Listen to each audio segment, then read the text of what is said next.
Hello everyone, this is Christian Exton Interactive, and in this video we will have created our next control here.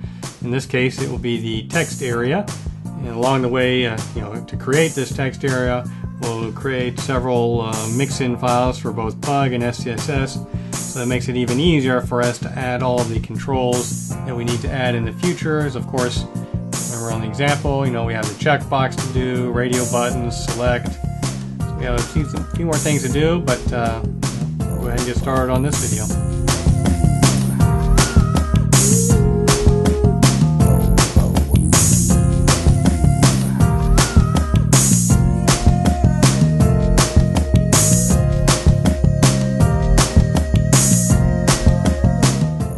Alright, let's go ahead and get started here.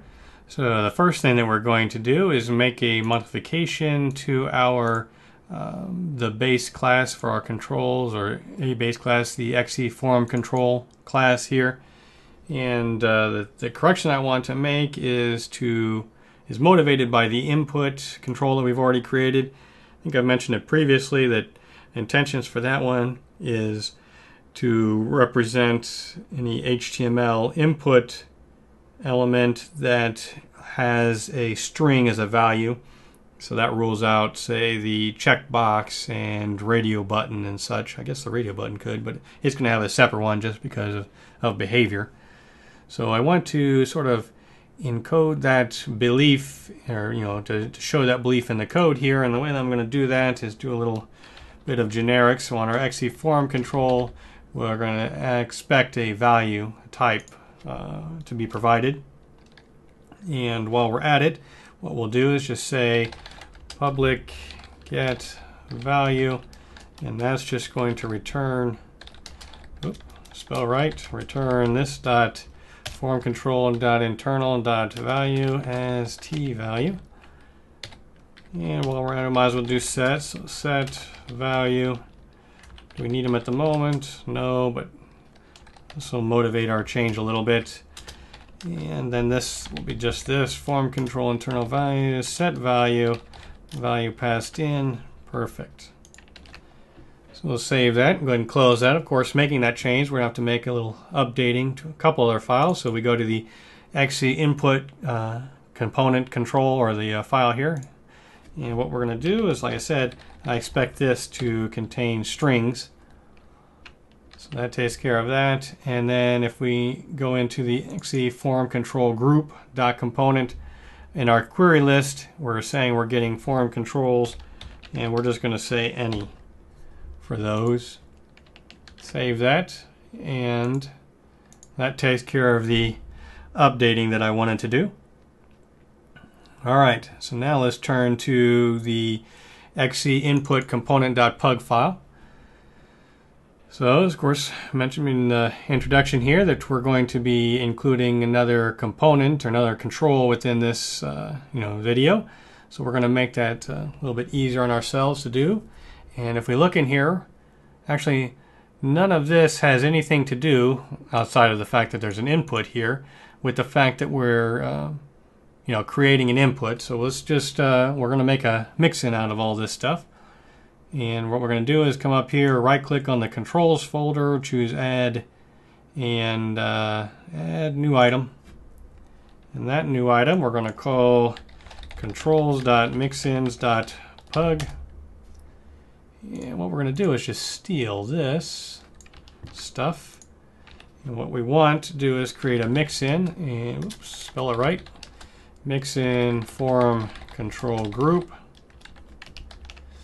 Need to indent the right amount, and what I'm going to do while I'm here is go ahead and create another mixin for the input,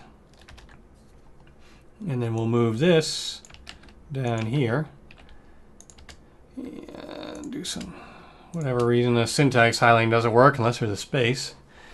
Okay, so now we have this form control group, so I'm going to have, we took the input from in here, so what we're going to do is just use block, and that will tell Pug, just take whatever is contained within our mixin and stuff it right here. And the reason I'm putting the input as a mixin here is because we're going to put mixins for all of the HTML elements here, That way later on when we add something, I can see, oh, I got to add it to this, this, and this. For instance, we're at some point going to add the ID to the input and all the others, so that when you click on the label, we'll use the for, so that it'll automatically, focus the input for us. But for now, we'll just save this. We'll return back to our input pug. We can get rid of all of that, and what we need to do is say include and up one controls mixins.pug, and in here we use the plus sign. We call the first one form control group, and like I said, there's a block tag in there, so we just do input here, save that. Back to everything's working the way that's supposed to be working. All right, so let's go ahead and close those. We'll leave that open. We're going to need it here in a bit, I guess.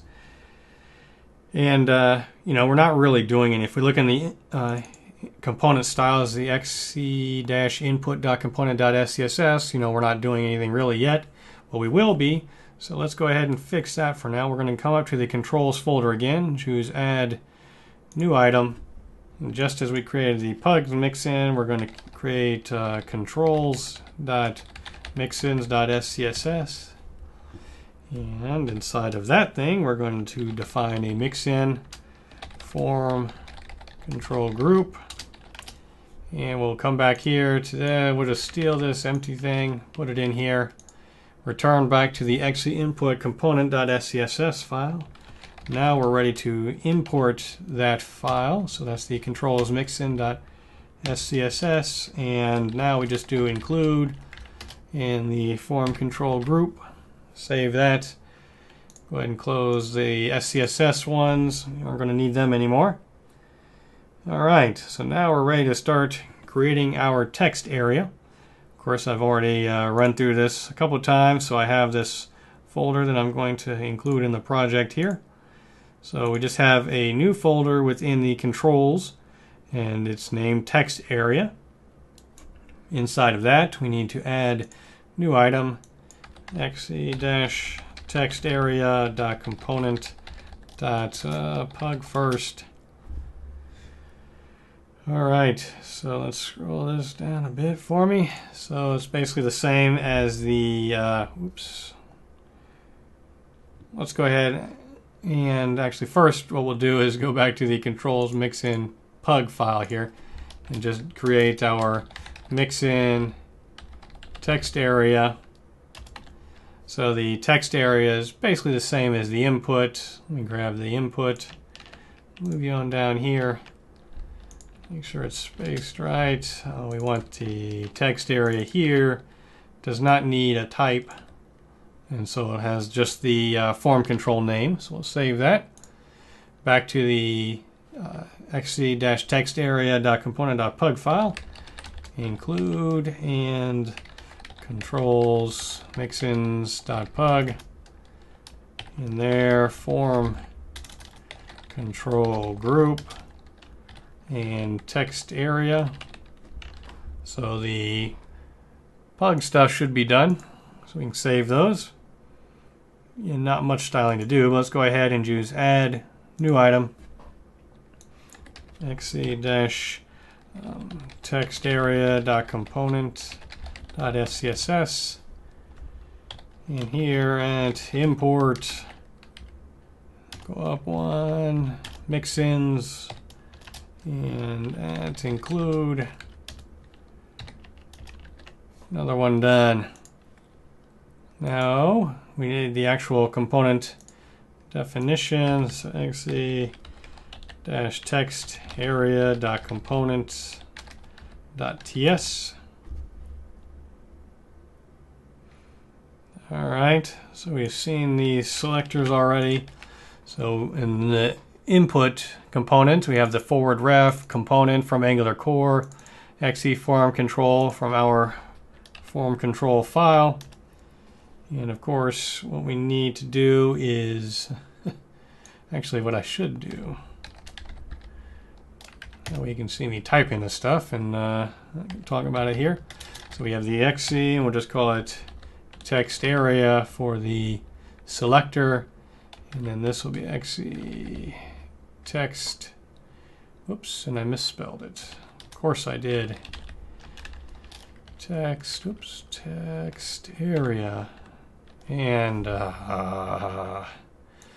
why you change stuff? All right, so now that's just the basics from Angular for the component. So let's just do our forward ref. Of course, we'll need that later. And now we'll copy and paste from the form control. Right, now this thing extends. Let's see, form control. It's going to be also string. So we are good there. Well, we're good once we tell it the tag name. So we're good on the tag name. And of course, we need to do the whole forward refs not being used up there. So we do provide forward ref. Typos. I'm supposed to turn that thing off too. Let's call it Textarea. Sort of, kind of sticking with it. We're going to go away from the HTML version. Just looks ugly. So we'll do Textarea there. All right. So now what do we need to do? So now we have the component definition. Let's go to our control. Where is it at? Controls.index.ts file and add an export for it. Textarea component. So we're good there. While we're messing with that kind of stuff, let's go to the examples folder and we're going to update the form examples.module definition. We'll come in here. We should, if everything went as planned, have the Textarea component reference. And we're going to come down here and see Textarea component. Save that. Perfect. Almost to the promised land. So let's go into the basic folder. Go into our basic example.component.pug. And first, before we add, we're going to make some changes here. So probably noticed previously, I think that I had an inkling about this. Originally, what I was going to do is use these controls to hold, obviously, all of the controls. But the way that it's sort of structured right now, what we need is a controls for each control. So what I want to do, I mean, we could keep it this way and add another div to wrap around, blah, blah, blah. What we're going to do is rename this thing from controls to just control row. And while I'm at it here, my intention was not to have this HR and the div after it contained within the form group. So what I wanted to do is to outdent this thing one level. So now it's on the same level as the form group, not contained within it. Let's save that. So we can change that class name. So we go into the basic example component.scss file.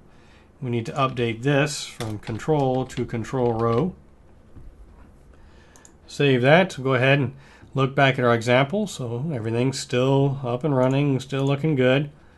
Let's go ahead and close the SCSS file. Now we're going to need this setup, well, actually the control row for each control that we add in. So if you thought, hey, let's do a mixin, now is the time that we're going to do it. So what we're going to do is to right-click on the examples folder and choose Add and New Item. I called this thing examples.mixins.pug. And actually, while we're at it, let's just grab this control row. Come on over here, and we'll define a mixin. We'll call it control row. We'll have to pass in a thing here in a second, but first we'll format these things a little bit. So of course, you know, every control is not going to be an input, so we're just going to put our block here. So it's also, we need to take this input, we need to tell it what the key is for the snippet. And so we'll come up here to our control, we'll put key. So instead of having input here, we'll use the hash and two curly brackets key. I know that that is fairly hard. I have a hard time reading that. Dark blue on dark background. So just to show it to you better, see what it is. Maybe one day I'll fix that colors there, but what we're doing is just that. Little pound sign, hash, curly brackets, and key inside of there. So that's the string interpolation for pug. Let's get rid of that. Save it. Back to our basic example.component pug file. And we need to, of course, include a reference to that. So examples, up one, examples.mixins.pug. Now we come down here, same level as that, and do, what do we call it? Control row. Name that we need to pass in is input. We want this input to be here, and we can get rid of the rest of it. Once again, saving, crossing our fingers, we have no errors. We'll even refresh just to make sure. All right, so finally we are now ready to add our text area. Let's come down here, put control row, text area, XC text area, do label equals text area. Still need the name. Save it. I'm not going to look because, of course, there's an error there at the moment. And to fix it, we have to go into the... Actually, first, let's grab this line for our template. Go into the basic example.component.ts. Give us another one. So the component that we need, or the template, is the text area template. And, of course, we want this to be called text area now. Save that. Now we come back. Of course, like I said, there was a couple of errors. Let's just refresh to make sure they're gone. We have a text area now. So the input, of course, wired up last time. Text area works perfectly well now. And so we've added our next control. Probably next time, looking at the example that we have here, we have to do checkbox and radio button and select. Checkbox is going to be a pretty easy one, I imagine, here. So, well, checkbox here. So I don't know. We'll do checkbox, something else, who knows. So that takes care of it for this video, and I'll talk to you in the next video. Thank you for taking the time to watch our video. I know that your time is valuable. If you liked the video, please subscribe to our channel and click the thumbs up button, as well as share the video with your friends.